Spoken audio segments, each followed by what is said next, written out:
नमस्कार साथियों, मैं ओम सिंह भाटी। आज एक बहुत बढ़िया वीडियो जिसमें अपन बात करेंगे मैंने एक टेलीग्राम के ऊपर मैसेज किया था कि हम ऑर्गेनिक केमिस्ट्री का कोर्स लॉन्च करने वाले हैं। अब उस कोर्स को मैं 2-3 शर्तों के ऊपर लॉन्च करूंगा। अगर आप सभी सहमत होंगे तो ही लॉन्च करूंगा, नहीं तो नहीं करूंगा। उस शर्तों के बारे में हम बात करेंगे अलग से, लेकिन आज एक डेमो क्लास के रूप में बिल्कुल अच्छी तरीके से मैं ऑर्गेनिक केमिस्ट्री को यूट्यूब पर भी करवा सकता हूं और एप्लीकेशन के अंदर भी इन वीडियो को अपलोड करूंगा, लेकिन दोनों में कुछ डिफरेंट होगा, वो भी मैं आपसे शेयर करूंगा। आज इस वीडियो में एक डेमो के रूप में अपन हाइड्रोकार्बन, जो ऑर्गेनिक केमिस्ट्री का बहुत ही बढ़िया पार्ट है, जहां से सेकंड ग्रेड के अंदर आपके लगभग कितने क्वेश्चन 3 से लेकर 4 क्वेश्चन पूछे जाते हैं। तो आज इस वीडियो में अपन बात करेंगे किसके बारे में, हाइड्रोकार्बन के बारे में बात करेंगे कि हाइड्रोकार्बन होते क्या है, फिर उसके अंदर क्या क्या क्वेश्चन पूछे जाते हैं। सबसे पहले मैं यहाँ एक बात कर लेता हूँ कि यहाँ से इस चैप्टर में अपन पढ़ने वाले क्या क्या है, क्या पढ़ने वाले हैं इसके अंदर। यहाँ पर अपन जो पढ़ने वाले हैं उसके बारे में सबसे पहले बात कर लेते हैं कि यहाँ पर अपन बात करेंगे किसके बारे में, हाइड्रोकार्बन के बारे में बात करेंगे। क्या बात करेंगे कि ये हाइड्रोकार्बन क्या होते हैं, हाइड्रोकार्बन क्या होते हैं उसके बारे में बात करेंगे। अब देखो, पढ़ाने को तो बहुत सारी चीज़ें पढ़ा सकते हैं, लेकिन अपने सेकंड ग्रेड के अंदर क्या क्वेश्चन पूछा जा सकता है उस लेवल से बाहर मैं नहीं जाऊँगा। और पूर्ण रूप से पूर्ण विश्वास के साथ कहता हूँ कि यहाँ के से जो भी पढ़ेंगे उससे एग्ज़ाम में बहुत सारे क्वेश्चन डायरेक्ट देखने को मिलेंगे। दूसरी चीज़ हाइड्रोकार्बन क्या होने के बाद में, उसके बाद में अपन पढ़ेंगे कि हाइड्रोकार्बन के प्रकार कितने होते हैं। प्रकार के बाद में वापस वही आता है कि एल्कीन आता है, इसके साथ साथ में अपन पहले एल्केन लिखना था, एल्केन आता है, और उसके बाद आता है एल्काइन आता है। इन तीनों को पढ़ेंगे और उसके बाद में एक एरोमेटिक यौगिक होता है, बेंजीन के बारे में पढ़ेंगे। यहाँ मेन चीज़ क्या बनती है, देखो एल्कीन है तो एल्कीन को क्या होती है, यहाँ से एक चीज़ बनती है कि इनको बनाने की विधियाँ आती है, वहाँ से क्वेश्चन पूछा जाता है। दूसरी चीज़ क्या आती है, एल्केन है तो यहाँ से भी इसको बनाने की विधियाँ पूछी जाती है। और दूसरी चीज़ आपके यहाँ से पूछी जाती है क्या, इनकी रासायनिक अभिक्रियाओं से क्वेश्चन बहुत सारे पूछे जाते हैं। इनकी रासायनिक अभिक्रियाओं से बहुत सारे क्वेश्चन पूछे जाते हैं। इन तीनों से ये क्वेश्चन आएगा। बेंजीन का भी आता है, रासायनिक अभिक्रिया, बनाने की विधियाँ और रासायनिक अभिक्रियाओं से बहुत अच्छे प्रश्न पूछे जाते हैं। और आपका क्वेश्चन 3 से 4 क्वेश्चन पूछे जाएंगे और वो यहीं से निकल जाएंगे। एक एक क्वेश्चन सभी से पूछा जाएगा और एक एक करके अपन बहुत अच्छे से समझने की कोशिश करते हैं। तो आज इस बहुत अच्छे से वीडियो को या फिर इस क्लास को अपन लेने की कोशिश करते हैं। मैं मेरी तरफ से इस वीडियो के अंदर पूरे हाइड्रोकार्बन को बहुत अच्छे से समझाऊंगा। देखो, एक नोट्स के शॉर्ट फॉर्म में लिखने की कोशिश करूँगा। पूरी लैंग्वेज आपके पास में है, आप उनको पढ़ लेना, लेकिन एक इजी लैंग्वेज में, और जहाँ से जिस तरह से लैंग्वेज में क्वेश्चन पूछा जाता है उसके बारे में बात करेंगे। पहला जो अपना चैप्टर है वो है हाइड्रोकार्बन।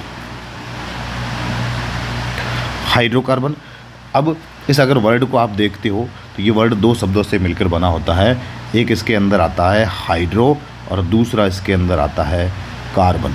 हाइड्रोकार्बन दो शब्दों से मिलकर बना होता है, एक आता है उसके अंदर हाइड्रो और दूसरा उसके अंदर आता है कार्बन। ऐसे यौगिक अगर अपन बात करते हैं तो वो ऐसे यौगिक होते हैं जो किससे बनकर होते हैं, कार्बन और हाइड्रोजन से मिलकर बने हुए होते हैं। वो क्या कहलाते हैं, हाइड्रोकार्बन कहते हैं। हालांकि इस कार्बन हाइड्रोजन के अलावा इसके अंदर ऑक्सीजन होता है, नाइट्रोजन होता है, सल्फर होता है, ये यौगिक भी होते हैं। अगर अपन एरोमेटिक यौगिकों की बात करते हैं तो इनके अंदर ये भी जाके ऐड हो जाते हैं, लेकिन मेनली कार्बन और हाइड्रोजन से मिलकर बने हुए यौगिक क्या कहलाते हैं, हाइड्रोकार्बन कहते हैं। उसके बाद में सीधी यहाँ से ये होने के बाद में सीधा जो अपने एनसीईआरटी के अंदर दिया है वो इनका वर्गीकरण दिया हुआ है। क्या दिया हुआ है, हाइड्रोकार्बन का वर्गीकरण दिया हुआ है, क्लासिफिकेशन दिया हुआ है। हाइड्रोकार्बन का क्लासिफिकेशन दिया हुआ है, वर्गीकरण आपको पढ़ना है और वर्गीकरण से ही पता चलता है आगे बैच चलता हुआ इस यूनिट के अंदर क्या पढ़ना है। अगर वर्गीकरण की बात करते हैं तो इस जो हाइड्रोकार्बन होते हैं वो 3 प्रकार के होते हैं। अगर अपन ग्रेजुएशन की बुकों की बात करते हैं तो उसमें बहुत अलग तरीके से डीपली पढ़ दिया हुआ है, लेकिन अपनी एनसीईआरटी जो 11th की बुक है उस एनसीईआरटी 11th की बुक के अंदर हाइड्रोकार्बन का वर्गीकरण किया गया है। पहले प्रकार का है वो है संतृप्त हाइड्रोकार्बन। देखो, हाइड्रोकार्बन को HC के रूप में लिख रहा हूँ, संतृप्त हाइड्रोकार्बन। दूसरा होता, अगर अपन इन इंग्लिश में कहे तो इनको कहते हैं सैचुरेटेड। Saturated hydrocarbon. दूसरा आता है असंतृप्त हाइड्रोकार्बन। दूसरा है असंतृप्त हाइड्रोकार्बन, जिसको कहते हैं अनसैचुरेटेड हाइड्रोकार्बन। Unsaturated hydrocarbon. और तीसरा आता है एरोमेटिक हाइड्रोकार्बन। ये तीसरा प्रकार है एरोमेटिक हाइड्रोकार्बन, जो तीसरे प्रकार का होता है। 3 प्रकार के हाइड्रोकार्बन हो गए। पहला हो गया सैचुरेटेड, दूसरा हो गया अनसैचुरेटेड और तीसरा हो गया एरोमेटिक। ये 3 प्रकार के हाइड्रोकार्बन के प्रकार हो गए। उसके बाद में अगर अपन बात करते हैं, मेनली समझते हैं कि संतृप्त हाइड्रोकार्बन या सैचुरेटेड हाइड्रोकार्बन क्या होते हैं। ऐसे हाइड्रोकार्बन होते हैं जिनमें कार्बन कार्बन के बीच में क्या पाया जाता है, सिंगल बॉन्ड पाया जाता है। उनके बीच में सिंगल बॉन्ड पाया जाता है। क्या पाया जाता है? उनके बीच में कार्बन कार्बन के बीच में, और अपन कह सकते हैं कि कार्बन हाइड्रोजन के बीच में भी कौन सा बॉन्ड होता है, सिंगल बॉन्ड ही पाया जाता है। उसके बाद में इसके अंदर इनका जो मेन एग्जाम्पल आता है वो है एल्केन आता है। एल्केन के अंदर क्या होता है, कार्बन कार्बन के बीच में कौन सा बॉन्ड पाया जाता है, सिंगल बॉन्ड पाया जाता है, एकल बंध पाया जाता है। उसके बाद में बात करते हैं दूसरे प्रकार का जो आता है, इनमें कार्बन कार्बन के बीच में ये 2 प्रकार के हो जाते हैं। असंतृप्त हाइड्रोकार्बन वापस 2 टाइप के आते हैं। ये कौन कौन से आते हैं? एक इसके अंदर आता है एल्कीन आता है, एक आता है एल्कीन और एक आता है एल्काइन। ये दोनों आपके यहाँ पर आते हैं, एल्कीन आता है और एल्काइन आता है। ये अनसैचुरेटेड हाइड्रोकार्बन होते हैं। फिर एल्कीन के अंदर क्या होता है, कार्बन कार्बन के बीच में द्विबंध पाया जाता है, डबल बॉन्ड पाया जाता है। और एल्काइन के अंदर कार्बन कार्बन के बीच में ट्रिपल बॉन्ड पाया जाता है। ये बहुत नॉर्मल बात है जो आपको पता है, लेकिन इस यूनिट को स्टार्ट करने से पहले अपन ये देखना जरूरी है। अब एरोमेटिक हाइड्रोकार्बन है, इसकी बात अपन लास्ट में करेंगे। स्पेशली अपने को इस यूनिट के अंदर एरोमेटिक हाइड्रोकार्बन केवल बेंजीन के बारे में करना है। अब बेंजीन के बारे में क्या पढ़ेंगे, इनको निर्माण की विधियाँ पढ़ेंगे, इसके अंदर निर्माण की विधियाँ पढ़ेंगे। और इसके बाद में इसका क्या करेंगे, रासायनिक अभिक्रियाओं को पढ़ेंगे। क्या पढ़ेंगे? रासायनिक अभिक्रियाओं के बारे में भी देखेंगे। ये मेनली इस यूनिट के अंदर आपको ये 3 चीज़ें पढ़नी है। एक तो एल्केन के बारे में पढ़ना है, एक एल्कीन के बारे में, एक एल्काइन के बारे में और एक बेंजीन के बारे में पढ़ना है। इसके अलावा इस चैप्टर के अंदर कुछ नहीं है। और आपको ये पूरा चैप्टर ये जो सामने आपको स्क्रीन के ऊपर दिख रहा है, ये आपको 3 से 4 क्वेश्चन दे के जाएगा। 100% आपको 3 से 4 क्वेश्चन दे के जाएगा। क्वेश्चन इतनी गारंटी देता हूँ कि इस कोर्स के अंदर या इस वीडियो के अंदर अपन जो बात करेंगे उससे एक सिंगल क्वेश्चन भी बाहर नहीं जाएगा। अब बात करते हैं, सबसे पहले एक एक करके एक के ऊपर बात करेंगे। जो एल्केन है उस एल्केन के अंदर अगर अपन बात करते हैं कि जो प्रत्येक कार्बन होता है, उस एल्केन के अंदर जो प्रत्येक कार्बन होता है वो sp3 संकरित होता है। उसके अंदर प्रत्येक कार्बन का जो संकरण होता है वो क्या होता है, sp3 संकरित होता है एल्केन। दूसरी बात करते हैं कि इनका जो सामान्य सूत्र होता है, देखो बिल्कुल मैं शॉर्ट में लिखवाऊंगा। इनका जो सामान्य सूत्र होता है वो क्या होता है, CnH2n+2 होता है। इस फॉर्मूले की सहायता से आप किसी भी एल्केन का अणुसूत्र बता सकते हो। यहाँ पर n का मान होगा, वो एक कार्बन की संख्या हो सकती है, वो आपको पता होना चाहिए। जैसे मैंने पूछ लिया कि प्रोपेन का सूत्र क्या होगा, तो आप बता सकते हो। इस फॉर्मूले की सहायता से प्रोपेन का अणुसूत्र बता सकते हो। प्रोपेन का मतलब कार्बन कितने हो गए, 3 हो गए, तो यहाँ n की जगह 3 रख लो। क्या हो जाएगा, ये C3। हाइड्रोजन 2 गुणा n का मान 3 + 2 कर लो, कितना हो जाएगा, C3 2 गुणा 3 6 2 8, कितने हो जाएंगे, C3H8 होता है। तो इसको आप देख लो, ये CH3, ये CH2 और ये CH3, 3 3 6 2 8, 3 कार्बन और 8 हाइड्रोजन के साथ में वो क्या होता है, प्रोपेन होता है। तो इस फॉर्मूले की सहायता से आप किसी भी एल्केन का अणुसूत्र बता सकते हो, ठीक है। उसके बाद में इसमें कार्बन कार्बन सिंगल बॉन्ड का मैंने आपको बता दिया है। उसके बाद में इस एल्केन को क्या कहते हैं, पैराफिन भी कहते हैं। क्या कहते हैं, पैराफिन्स भी कहते हैं। पैराफिन क्यों कहते हैं, पैराफिन का मतलब होता है कि ये क्या होते हैं, बहुत कम क्रियाशील होते हैं, बहुत कम क्या होते हैं, सक्रिय होते हैं, इसलिए इनको क्या कहते हैं, पैराफिन भी कहा जाता है। उसके बाद में अपन बिल्कुल एनसीईआरटी को लेके चलेंगे, क्योंकि एनसीईआरटी केमिस्ट्री 2nd ग्रेड के अंदर एनसीईआरटी को बहुत सीधा हूबहू पूछा जाता है। उसके बाद में अगर अपन बात करते हैं तो इस श्रेणी का, किसका, एल्केन श्रेणी का, जो अपन कह सकते हैं कि जो प्रथम सदस्य होता है, एल्केन श्रेणी का प्रथम सदस्य होता है, वो क्या होता है, मीथेन होता है। और मीथेन का फॉर्मूला क्या होता है, CH4 होता है। CH4 मीथेन एल्केन श्रेणी का प्रथम सदस्य होता है। फिर दूसरी बात करते हैं आगे, इंपॉर्टेंट बात, इसमें कार्बन कार्बन के बीच में जो बॉन्ड होता है उसकी लंबाई कितनी होती है, 154 पिकोमीटर होती है। और कार्बन हाइड्रोजन बॉन्ड एकल बॉन्ड होता है वो कितनी होती है, 112 पिकोमीटर होते हैं। कभी कभी बेंजीन के मामले में ये पूछा जाता है कि बेंजीन के अंदर कार्बन कार्बन एकल बंध की लंबाई कितनी होती है और कार्बन कार्बन द्विबंध की लंबाई कितनी होती है। तो हो सकता है कि पूछा जाए कि एल्केन के अंदर कार्बन कार्बन सिंगल बॉन्ड की लंबाई 154 पिकोमीटर और कार्बन हाइड्रोजन, जो कार्बन हाइड्रोजन है उसकी जो लंबाई होती है वो कितनी होती है, कार्बन हाइड्रोजन एकल बंध की जो लंबाई होती है, सिंगल बॉन्ड की जो लंबाई होती है वो कितनी होती है आपके 112 पिकोमीटर होती है। ये एक बिल्कुल सीधी सी बात होगी किसके बारे में, अपन ने एल्कीन के बारे में देख लिया है। अब यहाँ से जो क्वेश्चन बनना था वो बिल्कुल कोई है नहीं यहाँ से जो अपने सेकंड ग्रेड में क्वेश्चन पूछा जाए, लेकिन नहीं है। फिर आगे बात करते हैं, यहाँ से एक अच्छा टॉपिक बन के आता है समअवयवता, आइसोमेरिज्म। किसके अंदर, एल्कीनों के अंदर अपने को देखनी है, एल्कीनों के अंदर समअवयवता देखनी है। बिल्कुल नॉर्मली जहाँ से क्वेश्चन पूछा जाना है वहाँ से आएगा। और एक नंबर पर अपन पढ़ेंगे किसके बारे में, ब्यूटेन के समअवयव पढ़ेंगे। देखो यहाँ से आपका प्रश्न पूछा जा सकता है ब्यूटेन के समअवयव कितने होते हैं। संरचनात्मक समअवयव की बात करनी है, इनमें संरचना तो क्या होगी, अलग अलग होगी, लेकिन अणुसूत्र क्या रहेगा, समान रहेगा, संरचनात्मक समअवयव कहलाते हैं। देखिए पहले बात करते हैं ब्यूटेन। ब्यूटेन के संरचनात्मक समअवयव कितने होते हैं, 2 होते हैं। कितने होते हैं, ब्यूटेन के संरचनात्मक समअवयव 2 होते हैं। पहला नंबर का देखो CH3 CH2, कार्बन कितने हो गए, ब्यूट के अंदर कार्बन कितने हो गए, 4 हो गए। इसको कहते हैं नॉर्मल ब्यूटेन। ये नॉर्मल ब्यूटेन का एक संरचनात्मक समअवयव और दूसरा ब्यूटेन के अंदर। अब देखो उसके अंदर अणुसूत्र तो यही रहेगा, C4H10 ही रहेगा, 3 3 6 4 10 C4H10 रहेगा, लेकिन इनकी संरचना चेंज हो जाएगी। संरचना चेंज करने के लिए आप कर दो CH3, ये CH3, ये CH और ये CH3, 3 6 3 9 और 10 10 हाइड्रोजन और 4 कार्बन, ये हो जाएगा। ये आपका जो दूसरा है उसको कहते हैं आइसोब्यूटेन। क्या कहते हैं, आइसोब्यूटेन हो गए। तो ये ब्यूटेन के 2 संरचनात्मक समअवयव हो गए, जिसमें इसका जो क्वथनांक होता है, इसका क्वथनांक कितना होता है, यहाँ से क्वथनांक वाला भी क्वेश्चन पूछा जाता है क्योंकि इनके रासायनिक गुणों की बात करेंगे तब आएगा। इसका क्वथनांक होता है 273 केल्विन होता है। ये इसका क्या होता है, क्वथनांक होता है 273 केल्विन होता है। और इसका जो क्वथनांक होता है वो कितना होता है, 261 केल्विन होता है, 261 केल्विन होता है। ये भी इसका क्वथनांक होता है।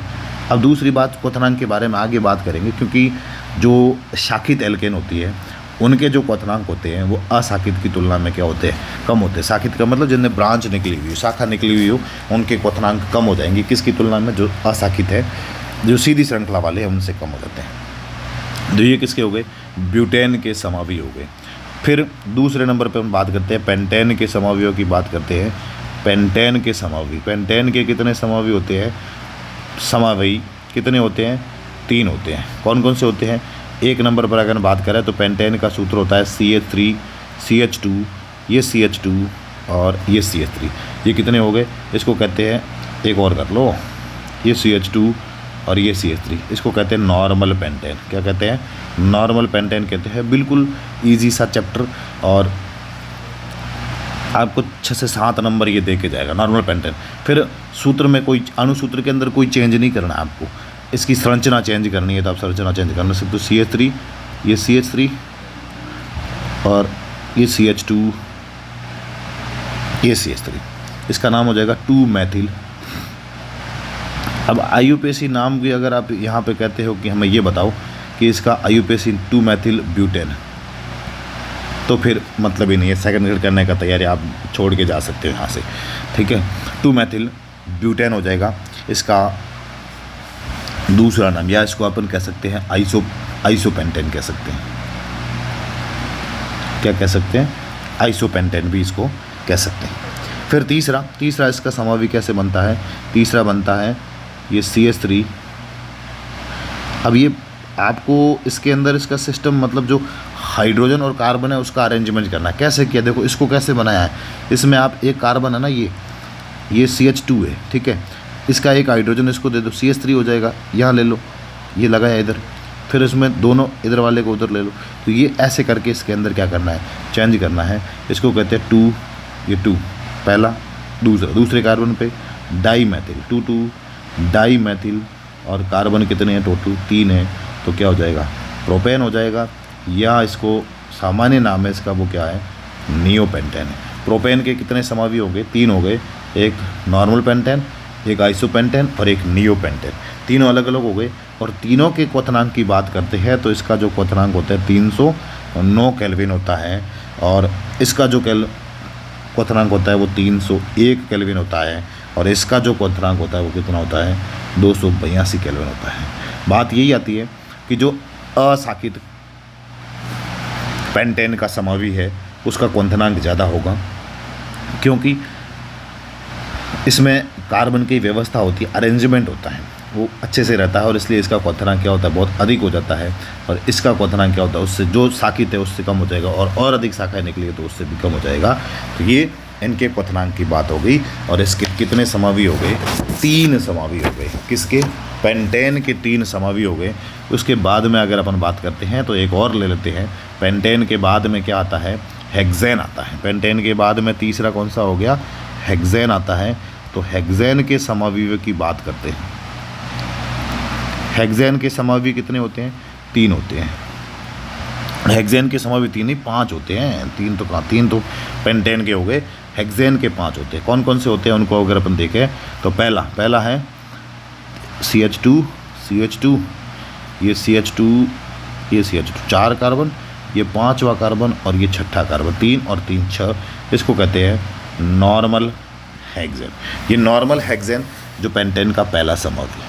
दूसरा इसी के अंदर चेंज करके करना है CH3CH, ये CH3, इस CH3 को इस कार्बन के नीचे ले आओ, इसको इधर तो लाना है, और क्या करना है, ये CH2, ये CH2 और ये CH3 कितने हो गए, ये हो जाएगा इसका नाम 2 मैथिल पेंटेन। ये इसका दूसरा समूह। तीसरा समूह कैसे हो सकता है, इसी के अंदर चेंज करना है CH3CH, CH3CH2, ये CH, ये CH3, ये CH2, ये CH3, 3 2 5 और 1 6, इसका हो जाएगा 3 मैथिल कितने कार्बन, 1 2 3 4 5 कार्बन का कितना हो जाएगा, 3 मैथिल पेंटेन हो जाएगा। ये तीसरा हो गया।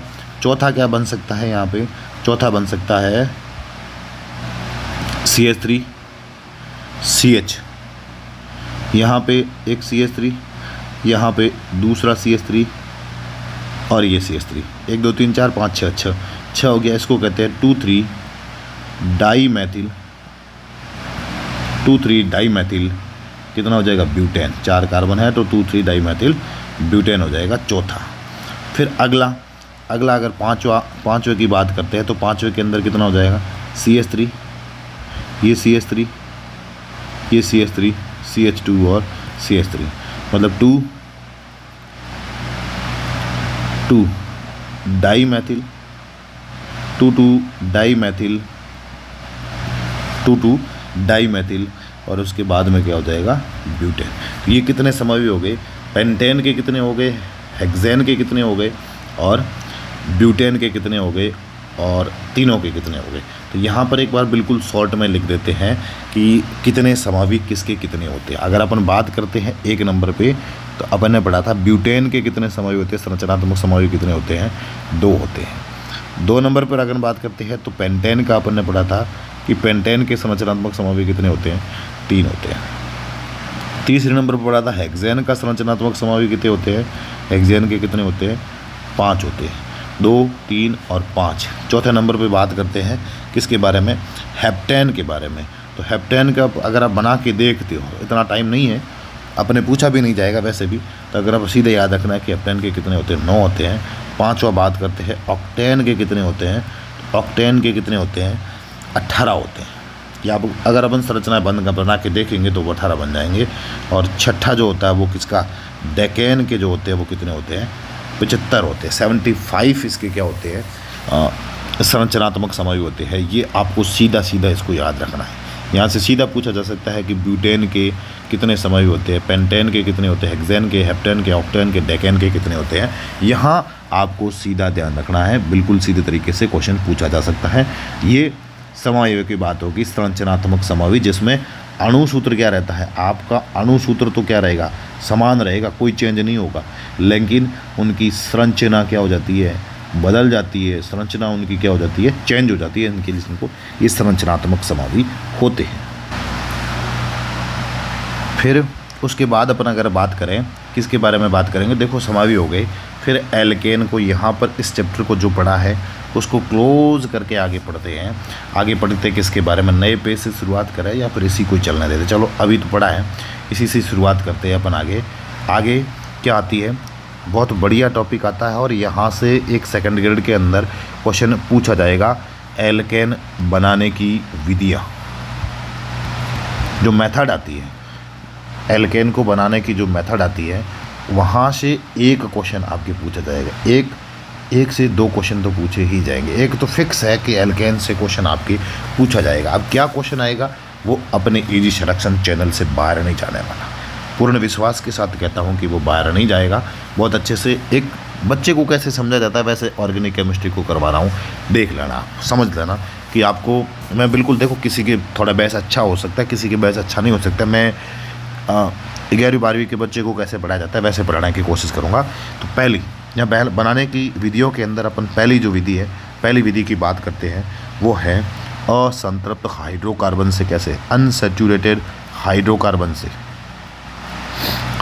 से बना सकते हैं, या इस अभिक्रिया को अपन कहते हैं हाइड्रोजनीकरण अभिक्रिया कहते हैं, हाइड्रोजनीकरण अभिक्रिया कहते हैं, या इसका एक और नाम चलता है सेबेतर-सेंडेरस अभिक्रिया, सेबेतर-सेंडेरस अभिक्रिया।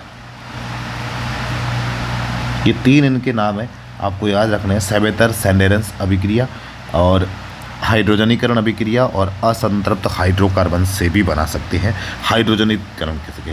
दूसरा, इस अभिक्रिया को और भी अपन कह सकते हैं कि जो वनस्पति तेल होता है, वनस्पति तेल से वनस्पति घी के निर्माण की जो अभिक्रिया होती है, वनस्पति घी के निर्माण की अभिक्रिया होती है, वो यही तो होती है। जो डारला घी आता है मार्केट में मिलता है, वो इसी विधि से बना जाता है, वनस्पति तेल से वनस्पति घी का निर्माण। या अपन कह सकते हैं कि जो असंतृप्त हाइड्रोकार्बन है, जो असंतृप्त हाइड्रोकार्बन है, उससे क्या बना जाता है, संतृप्त हाइड्रोकार्बन बना जाता है। अनसैचुरेटेड हाइड्रोकार्बन से सैचुरेटेड हाइड्रोकार्बन के निर्माण की अभिक्रिया है, वो ये वाली अभिक्रिया होती है।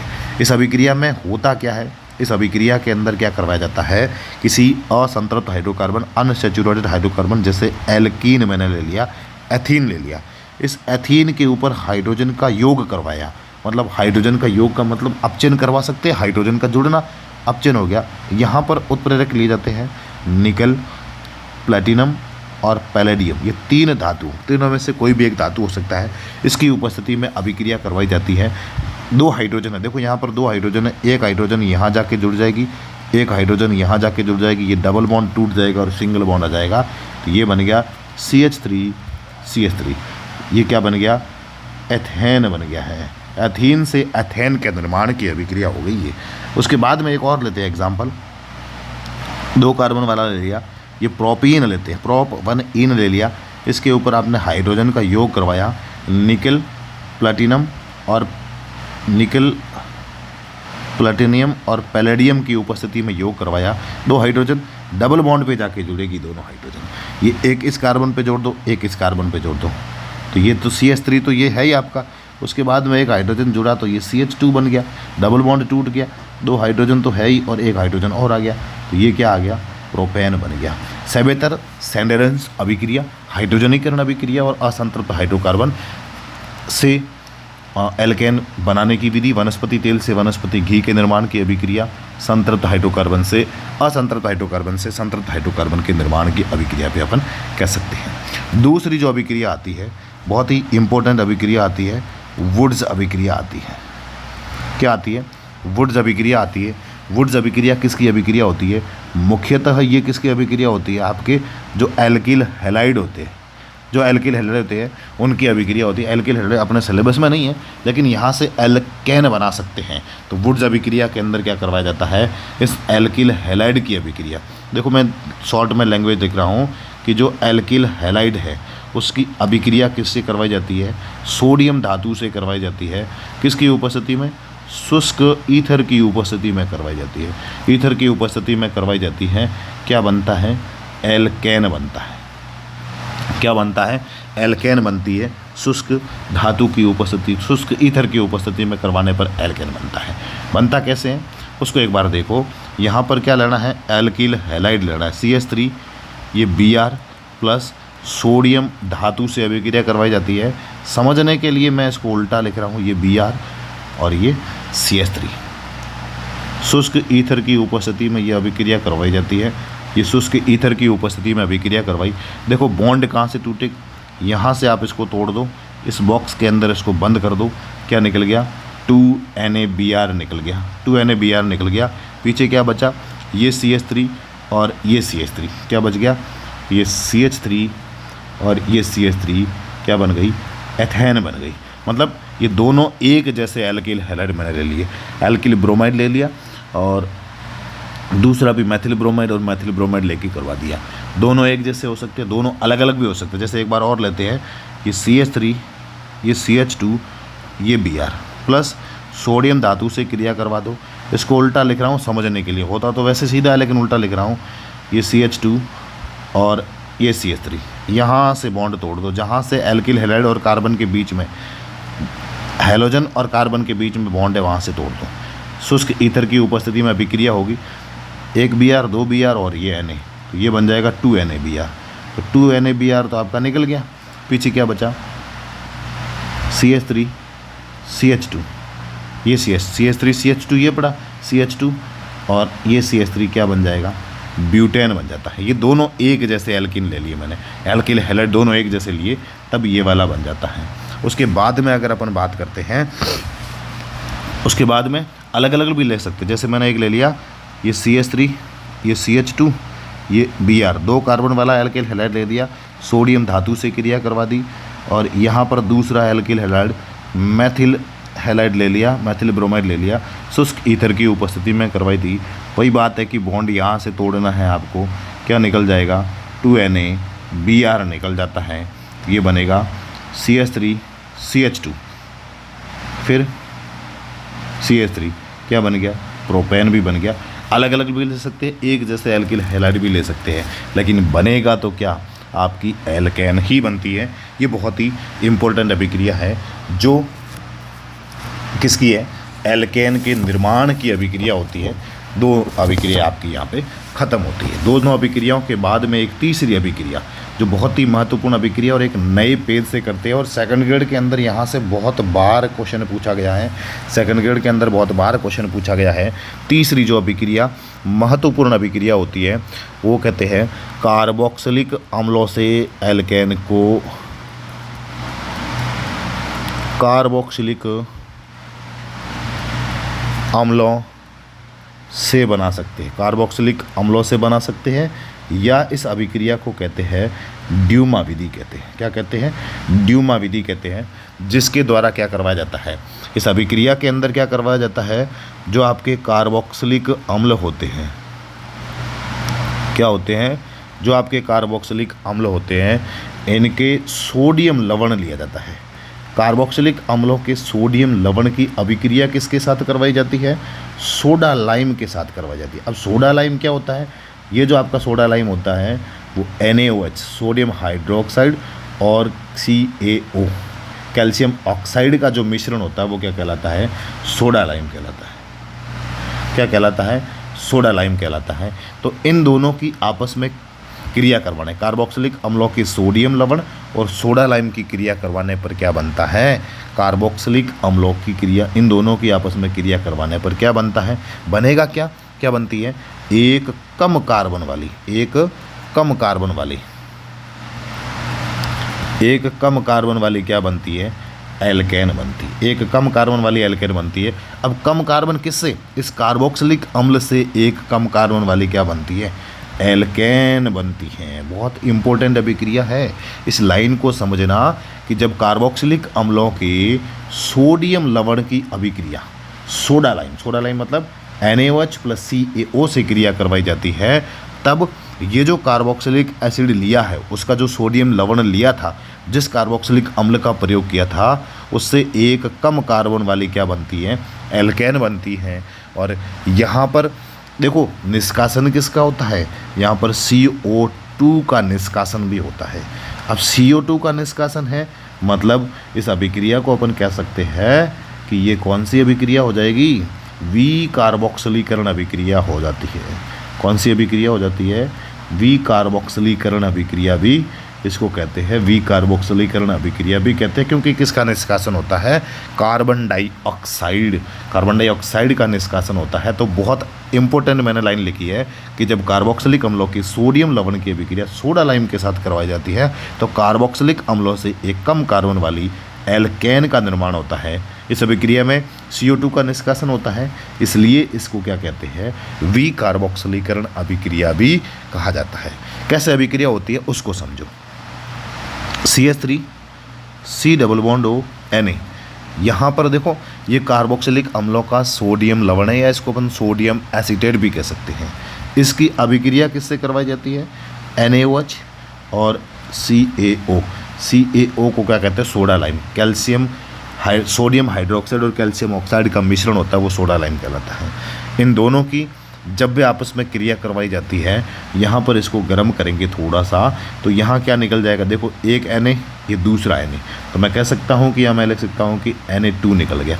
फिर ये C डबल बॉन्ड और एक ऑक्सीजन ये ले लो, Na2CO3 निकल गया। पीछे क्या बचा है, इधर जो भी बचा उसको लिख दो,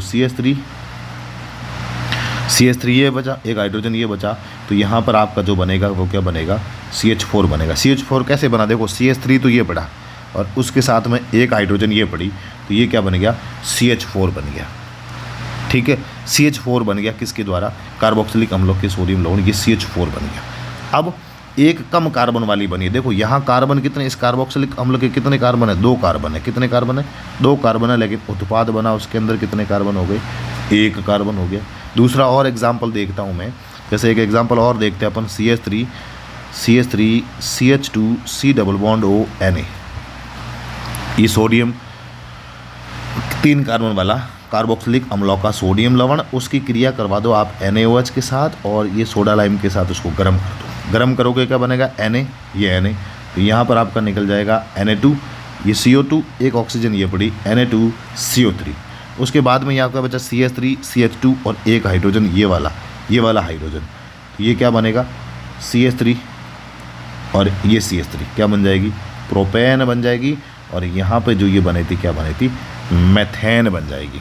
कार्बोक्सिलिक अम्लों के सोडियम लवण की अभिक्रिया, ये बहुत ही इंपॉर्टेंट अभिक्रिया है कि कार्बोक्सिलिक अम्लों के सोडियम लवण की अभिक्रिया सोडा लाइम के साथ करवाने पर कार्बोक्सिलिक अम्ल से एक कम कार्बन वाली एल्केन बनती है। CO2 का निष्कासन होता है, इसलिए इस अभिक्रिया को क्या कहते हैं, विकार्बोक्सिलीकरण अभिक्रिया कहते हैं। अब यहाँ से प्रश्न देखो, सीधा कभी ऐसे नहीं पूछा जाके क्या पूछा जाता है, पूछा जाएगा कि प्रोपेन के निर्माण के लिए, ये भी पूछा गया है, प्रोपेन के निर्माण के लिए किस कार्बोक्सिलिक अम्ल के सोडियम लवण का उपयोग किया जाता है, ये क्वेश्चन पूछा गया है, उपयोग किया जाता है प्रोपेन के विरचन के लिए। आप देखो ये पूरी अभिक्रिया वगैरह कुछ लिखने की ज़रूरत भी नहीं है, अगर आपका कॉन्सेप्ट क्लियर है। कॉन्सेप्ट को क्या देखना है कि जब भी कार्बोक्सिलिक अम्लों के सोडियम लवण की क्रिया, ये कहते हैं कि कार्बोक्सिलिक अम्लों के सोडियम लवण की क्रिया, मतलब आपको सीधा ध्यान जाना चाहिए किसके ऊपर, विकार्बोक्सिलीकरण अभिक्रिया, ड्यूमा विधि के ऊपर जाना चाहिए। और जब ये अभिक्रिया करवाई जाती है तो कार्बोक्सिलिक अम्ल से एक कम कार्बन वाली एल्केन बनती है। अब यहाँ पर एल्केन का नाम दिया है प्रोपेन, अब इससे एक ज़्यादा वाला कार्बोक्सिलिक अम्ल होगा, इसको आप समझो। प्रोपेन दिया है तो एक ज़्यादा कार्बन वाला कार्बोक्सिलिक अम्ल होगा, तभी तो एक कम वाला बनेगा ना, तो इससे ज़्यादा वाला क्या होगा, ब्यूटेन होगा, तो ब्यूटेनोइक अम्ल होगा CH3 CH2 C double bond O Na। इस कार्बोक्सिलिक अम्ल के सोडियम लवण की अभिक्रिया करवाई जाती है, किसके, ब्यूटेनोइक अम्ल के सोडियम लवण की अभिक्रिया करवाई जाती है। किसके साथ? सोडा लाइम के साथ करवाओ जाओगे तब प्रोपेन बनेगी। अब मैं कह सकता हूँ कि आपको ब्यूटेन बनानी है। अगर ब्यूटेन बनानी है तो पेंटेनोइक अम्ल का लेना पड़ेगा। ब्यूटेन बनानी है तो पेंटेनोइक अम्ल।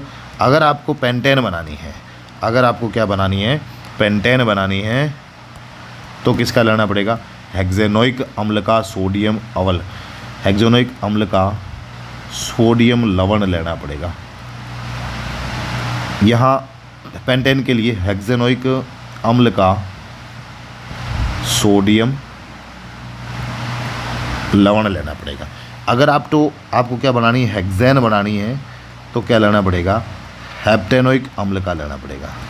सीधी बात है, एक कम का। अब देखो यहाँ पर हेप्टेन है तो हेक्सेन बनेगी, हेक्सेन है तो पेंटेन बनेगी, पेंटेन है तो ब्यूटेन बनेगी। यहाँ वापस देखिए, यहाँ पर क्या है? 4 कार्बन है, 3 कार्बन है तो 2 कार्बन एथेन बनेगी। प्रोपेनोइक है तो एथेन बनेगी। यहाँ पर क्या एथेनोइक है तो मेथेन बनेगी। तो एक कम कार्बन वाली एल्केन बनती है। ये वाला क्वेश्चन बार बार पूछा गया है। तो ये वाली जो अभिक्रिया है वो आपकी कौन सी अभिक्रिया होती है? इम्पोर्टेंट अभिक्रिया है, जो बिल्कुल अच्छी अभिक्रिया मानी जाती है। कार्बोक्सिलिक अम्लों के सोडियम लवण की यह अभिक्रिया हो गई। उसके बाद में अगर अपन दूसरी अभिक्रिया की बात करते हैं तो कॉल्बे विद्युत अपघटन, चौथी अभिक्रिया आती है कॉल्बे विद्युत अपघटन। इसको एक पढ़ लेते हैं, बाद में आप बता देना मुझे। बाकी आगे आने वाली वीडियो को भी पढ़ेंगे, पूरा चैप्टर क्लियर करेंगे, इसके मैं क्वेश्चन भी करवाऊंगा। तो इसको एक बार और देख लेते हैं। कॉल्बे विद्युत अपघटन, कॉल्बे विद्युत अपघटन के अंदर होता क्या है? मेनली क्या करवाई जाती है? ये भी क्या होती है?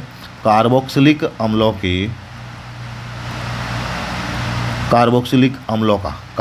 अम्लों का या तो सोडियम लवण लिया जाएगा या फिर आपके कौन सा लवण लिया जाता है?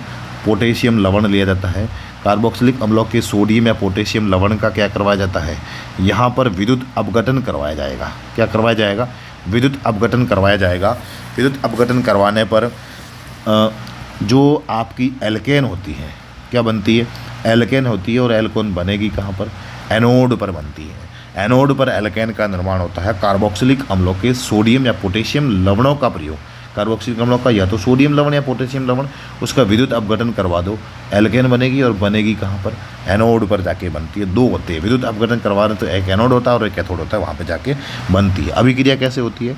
2CH3COONA, ये कार्बोक्सिलिक अम्लों का सोडियम लवण, इसका जलीय विलयन, इसका क्या करवाएंगे? वापस विद्युत अपघटन करवाया जाता है।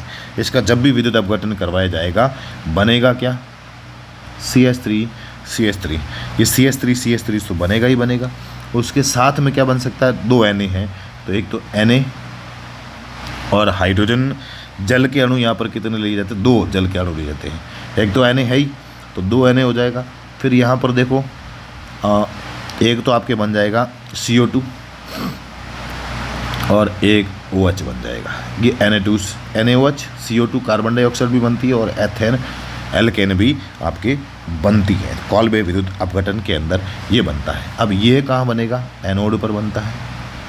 एल्केन कहाँ बनती है? एनोड पर बनती है। कार्बन डाइऑक्साइड भी कहाँ बनता है? ये CO2 बनती है, वो भी कहाँ बनती है? एनोड पर बनती है। CO2 भी क्या बनती है? एनोड पर बनती है। और कैथोड पर किसका निर्माण होता है? इसका एक और सिरा आता है कैथोड पर। तो पूछा जाता है कैथोड पर क्या बनेगी?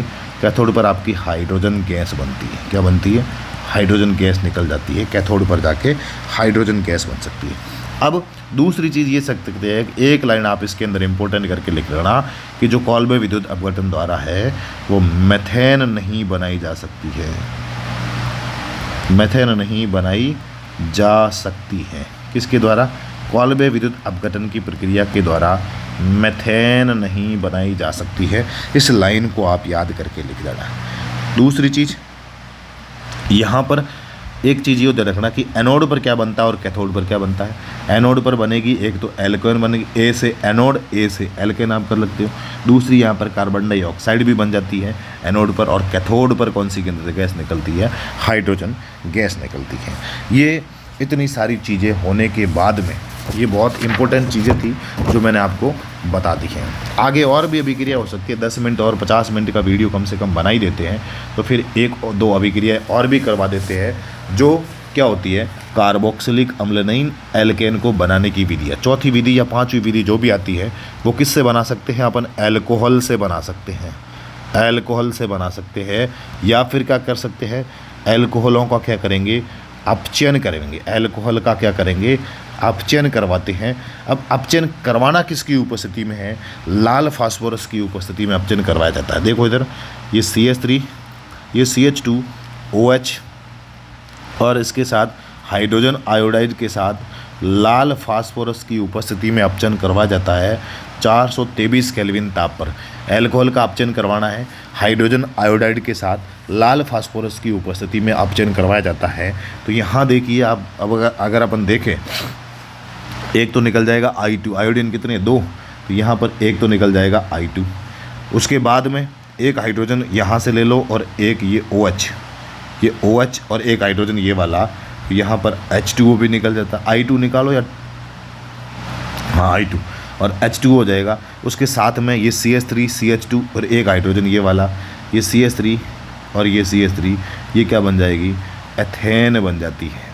अल्कोहल का अपचयन करने पर किसका निर्माण होता है, अल्कोहल के अपचयन से एल्केन का निर्माण होता है और लाल फास्फोरस की उपस्थिति में करवाई जाती है। पांचवा, कार्बोनिल यौगिकों से बना सकते हैं अपन। किससे बना सकते हैं, कार्बोनिल यौगिकों से बना सकते हैं। कार्बोनिल यौगिक, कार्बोनिल यौगिक कौन कौन से होते हैं, 2 ही होते हैं, एक होता है एल्डिहाइड और दूसरा होता है कीटोन। एल्डिहाइड और कीटोन दोनों से अपन बना सकते हैं। किसको बनाना है, बनाने की पहली विधि, देखो बनाने की पहली विधि आती है, बहुत इंपॉर्टेंट है, जिसको अपन कहते हैं क्लीमेंसन अपचयन कहते हैं। ये ग्रेजुएशन की बुक से मैंने लिया है, लेकिन 11-12 की किताब में तो नहीं दे रखा, लेकिन मैंने ग्रेजुएशन की बुक से लिया है। हालांकि अपने फर्स्ट ग्रेड के अंदर यहाँ से क्वेश्चन पूछा है, तो सेकंड ग्रेड में भी यहाँ से आ सकता है, क्योंकि एल्केन को बनाने की विधि है। क्लीमेंसन अपचयन के अंदर क्या करवाया जाता है, इस क्लीमेंसन अपचयन में किया क्या जाता है उसको देखो। इसमें क्या करेंगे, या तो क्या लेंगे, एल्डिहाइड लेंगे या फिर कीटोन लेंगे। क्या लेंगे, एल्डिहाइड ले लो, चाहे कोई भी ले लो, या फिर इसके अंदर आप क्या ले लो, कीटोन ले लो। इसका अपचयन करवाया जाएगा, इसके साथ में हाइड्रोजन जोड़ी जाएगी। क्या जोड़ा जाएगा, इनका अपचयन करवाया जाएगा। और अपचयन करवाएगा किसकी उपस्थिति में करवाया जाएगा, जिंक अमलगम होगा, जिंक अमलगम के साथ में HCl की क्रिया करवाई, जिंक अमलगम और HCl की क्रिया करवाई जाती है। फिर क्या बनता है, एल्केन बनता है। बनता कैसे, देखो एल्डिहाइड ले लो, एक CH3 एल्डिहाइड, एल्डिहाइड ले लो आप, ये CH3 COOH। फिर इसके साथ में 4 हाइड्रोजन जोड़ दो, किसकी उपस्थिति में, जिंक अमलगम की उपस्थिति में, और सांद्र HCl के साथ क्रिया करवा के कर दो। ठीक है, 4 हाइड्रोजन है, 4 हाइड्रोजन में से 2 हाइड्रोजन या फिर 1 हाइड्रोजन, 2 हाइड्रोजन ले लो। 4 में से 2 हाइड्रोजन और 1 ऑक्सीजन, क्या निकल जाएगा, H2O निकल गया। पीछे क्या बचा, CH3 CH2 और यहाँ कितनी हाइड्रोजन बची आपकी, 2 हाइड्रोजन ये है, और यहाँ कितनी हाइड्रोजन गई, 4 हाइड्रोजन। 4 में से 2 चली गई उधर और 2 इसके पास है, तो फिर हाँ इसके पास कितनी है, CH ये है और 1 हाइड्रोजन इधर से आ जाएगी, 2 हाइड्रोजन ये वाली आ जाएगी, तो कितनी आ जाएगी, CH3 और ये CH3, ये क्या बन गया, एथेन बन गया। क्लीमेंसन अपचयन के साथ ये करवाए। अब जैसे अगर आपने एल्डिहाइड न लेके कीटोन लेते तो क्या होता है, CH3 C डबल बॉन्ड हो, CH3 यहाँ भी 4H, फिर क्या करेंगे, ZnHg, ये सांद्र HCl, वापस वही उसकी उपस्थिति में, किसकी उपस्थिति में, आप कह सकते हैं कि जिंक अम्लगम की उपस्थिति में अपचयन करवाया जाता है। 2 हाइड्रोजन यहाँ से ले लो, तो यहाँ पर ये H2O निकल गया, पीछे क्या बचा, CH3, फिर ये 2 हाइड्रोजन है तो इस कार्बन को दे दो CH2, तो ये CH3, ये CH2 और ये CH3, क्या बन जाएगा, कीटोन लेते हैं तो प्रोपेन बनता है, और एसिटल्डिहाइड लेते हैं तो एल्डिहाइड, तो एल्थेन बन जाएगा। फिर आता है दूसरी अभिक्रिया, इसके साथ में अपचयन के साथ में पहला क्लीमेंसन अपचयन और दूसरा होता है वोल्फ-किश्नर अपचयन। क्या आता है, वोल्फ-किश्नर अपचयन, बहुत इंपॉर्टेंट अभिक्रिया है। वोल्फ-किश्नर अपचयन में क्या होता है, इसमें जो अपचयन करवाया जाता है वो हाइड्रोजन के साथ करवाया जाता है। किसके साथ करवाया जाता है, हाइड्रोजन के साथ करवाया जाता है NH2 सिंगल बॉन्ड NH2, इसको हाइड्रोजन भी कहते हैं। और हाइड्रोजन के साथ अपचन करवाते हैं तो क्या बनता है, एल्केन बनता है। देखो कैसे बनता है, CH3 C double bond OH acetaldehyde H2N और NH2, मैंने समझने के लिए उल्टा लिखा है। अब यहाँ पर इस ऑक्सीजन को इस हाइड्रोजन के साथ निकाल दो, H2O निकल गया, पीछे जो बचा है उसको लिख दो, ये CH3, ये CH, ये डबल बॉन्ड, ये N और ये NH2। इसको क्या कर दो, गर्म कर दो तो N और N, नाइट्रोजन N2 निकल जाएगी, पीछे क्या बचा है CH3 CH, ये CH3 ये CH और 2 हाइड्रोजन ये CH3, क्या बन गया, एथेन बन गया। इसी तरह आप ले लो किसको, कीटोन को ले लो, ये CH3 C डबल बॉन्ड हो और ये CH3, वापस H2N, H2O नहीं, H2N NH2, मतलब NH2 है। इसकी क्रिया वापस ये H2 ये H2O निकल गया, ये आपका H2O निकल गया, पीछे क्या बचा CH3 ये C ये CH3 और यहाँ क्या बचा ये H2, तो ये CH3 CH2 CH3 क्या बन गया, प्रोपेन बन गया। ये एक एल्डिहाइडो और कीटोन दोनों के अपचन से क्या बना सकते हैं, अल्कोहल बना सकते हैं। इसको कहते हैं वोल्फ किस्नर अपचन और उसको कहते हैं क्लीमेंसन अपचन। एक और अभिक्रिया बची है बहुत छोटी सी अभिक्रिया है जिसको अपन कह सकते हैं कार्बोक्सिलिक अम्लों से, 5वें या 6ठे नंबर की जो भी हो सकती है, कार्बोक्सिलिक अम्लों के अपचन से कर सकते हैं। कार्बोक्सिलिक अम्लों के अपचयन से अपन कर सकते हैं। कार्बोक्सिलिक अम्लों का आप अपचयन करवा दो, CH3 C double bond OH, इसका अपचयन हाइड्रोजन आयोडीन के साथ लाल फास्फोरस की उपस्थिति में करवाया जाता है 423 केल्विन ताप पर, 423 433 केल्विन जो भी होता है उसकी उपस्थिति में करवाया जाता है। क्या बनता है, एक तो बन जाएगा 3I2 3H2 नहीं 3I2 बनेगा। देखो कैसे बनेगा, 6HI 6HI को 3I2 भी लिख सकते हैं, ठीक है। और फिर यहाँ हाइड्रोजन कितने बचे, 6 हाइड्रोजन बचे। 6 हाइड्रोजन में से आपके 2 हाइड्रोजन किसके साथ निकल जाएंगे, इन दोनों ऑक्सीजन के साथ निकल जाएंगे और ये बन जाएगा 2H2O प्लस पीछे क्या बचा CH3। यहाँ 6 में से 2 चले गए थे, 6 में से 2 गए, पीछे कितने बचे थे 4, 6 में से 2 गए थे, पीछे बचे थे 4 हाइड्रोजन।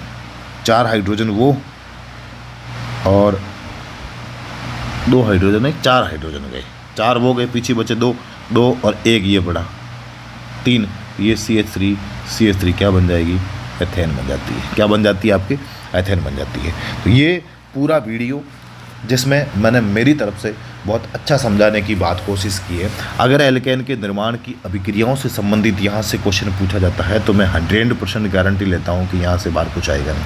आगे और भी अपना अच्छा करने की कोशिश करूँगा। अगर आप रिप्लाई देते हो तो या आपके जो सजेशन होंगे उसके अनुसार अपन कोर्स भी लॉन्च कर सकते हैं। इसी टैब के अंदर मैं करवा दूंगा, फिर अपना एक पैनल लग जाएगा तो उसमें आपका सॉल्यूशन भी आपको मिलता रहेगा। देखो 2 चीज़ें हो सकती हैं, अगर आप बताओगे 2 चीज़ें कर सकता हूँ। अगर YouTube पे आपको करना है, YouTube वाला भी बता दूँ, और एप्लीकेशन के अंदर कोर्स लॉन्च करना है तो वो भी करवा दूँ, ठीक है। YouTube पे मैं क्या करवाऊँगा, ओनली कोर्स करवाऊँगा, ओनली कोर्स करवाऊँगा। इस एप्लीकेशन के अंदर कुछ चार्ज रख के, देखो कुछ मेहनत करते हैं तो फिर करना भी चाहिए, तो कुछ चार्ज रखे जो भी बिल्कुल नॉर्मल एक बहुत कम प्राइस के अंदर। मैं लगभग आपको कहता हूँ कि अगर मैं YouTube पे करवाता हूँ तो ऑर्गेनिक केमिस्ट्री की लगभग 50 वीडियो के अंदर, 50 भी मुश्किल से 50 का 40 वीडियो के अंदर मैं पूरी करवा दूँगा, एक सिंगल क्वेश्चन भी बाहर नहीं जाने दूँगा। दूसरी चीज़, एप्लीकेशन के अंदर अगर मैं करवाता हूँ, अगर कुछ चार्जेबल हो तो कैसे करेंगे कि ये जो 40-50 वीडियो बनेंगे वो तो ऐप के अंदर करेंगे। उसके साथ में PYQ जो बुक है, PYQ बुक के अंदर उसका क्या करवाएंगे, सॉल्यूशन में करवा दूंगा आपको। PYQ बुक में किसके, ओनली ऑर्गेनिक केमिस्ट्री का PYQ जो क्वेश्चन पूछे है वो आपको समझा दूंगा कि इसका कैसे होगा। उसके बाद में जो अपनी टेस्ट सीरीज चल रही है उसके जो भी ऑर्गेनिक केमिस्ट्री के जितने भी क्वेश्चन हैं, टेस्ट सीरीज़ के जितने भी क्वेश्चन होते हैं, तो इन दोनों को मिला के टोटल में 500 क्वेश्चन, लगभग 400-500 क्वेश्चन के आसपास, 500 तो नहीं हो पाएंगे, लेकिन कितने होते हैं, लगभग मेरे हिसाब से 300-400 क्वेश्चन जो आपके होंगे, उनका आपको एप्लीकेशन के अंदर वीडियो सॉल्यूशन करवा दूंगा। अब ये एप्लीकेशन के अंदर करना है या यूट्यूब पे करना है, ओनली यूट्यूब पे क्लास ले पाऊँगा, एप्लीकेशन के अंदर करना है तो फिर आपको ये सारी चीज़ें, मतलब 40-50 वीडियो के बाद में जितने भी क्वेश्चन पूछे हुए वो आपके सामने ले आऊँगा। तो मेरे हिसाब से मैं पूरी गारंटी देता हूँ कि यहाँ से 14-15 क्वेश्चन पूछे जाते हैं और 14-15 को मैं पूरी तरह से निकालने की कोशिश करूँगा। मतलब आपको 28 से 30 नंबर अगर दिलाने की मैं पूरी कोशिश करूंगा, और मुझे पूर्ण रूप से विश्वास है कि ऑर्गेनिक केमिस्ट्री का एक सिंगल क्वेश्चन भी बाहर नहीं जाएगा। अब आप मुझे व्हाट्सएप पर भी कमेंट करके बता सकते हैं और यूट्यूब के नीचे, इस वीडियो के नीचे भी आप कमेंट करके बता देना कि आप एप्लीकेशन के अंदर छोटा सा एक कोर्स जो बिल्कुल कम प्राइस के अंदर वो चाहते हो, या यूट्यूब के ऊपर रेगुलरली जब भी मुझे टाइम मिलेगा 1-2 दिन के अंदर, या फिर रेगुलरली, अब 7 बजे स्कूल का टाइम चेंज हो गया तो उसके बाद में रेगुलरली एक क्लास डालने की कोशिश करूँगा। जैसा भी आप बोलोगे वैसा करने की कोशिश करेंगे। एप्लीकेशन के अंदर चार्ज लेके ये वाला मैटर मैं करवा सकता हूँ, जो भी चार्ज लगेगा, क्योंकि 1 घंटा बोलना बहुत बड़ा मुश्किल होता है, और यहाँ मैं आपको ये ओनली कोर्स जितना भी ऑर्गेनिक केमिस्ट्री के वीडियो बनेंगे बिल्कुल वही जो यहाँ क्वालिटी दूंगा वही दूंगा, लेकिन ये क्वेश्चन यहाँ यूट्यूब के ऊपर नहीं करवा पाऊँगा। 500 क्वेश्चन करवाने में बड़ी जोर आता है उसको सॉल्यूशन करवाने में। बाकी अपना पैनल लगेगा, उससे हम वीडियो सॉल्यूशन तो यूट्यूब पे आगे चलता रहेगा, वो तो टेस्ट सीरीज़ का चलेगा, लेकिन ये वाले जो क्वेश्चन हैं वो इम्पोर्टेंट, इनको बिल्कुल एक ऑप्शन खोल के आपके सामने रख देंगे। क्या करना है वो आप वीडियो के नीचे कमेंट बॉक्स में करके बता देना। आज के इस वीडियो में इतना ही, और कैसा लगा ये समझाने का प्रयास आपको ये वीडियो ज़रूर बताना। बहुत बहुत धन्यवाद।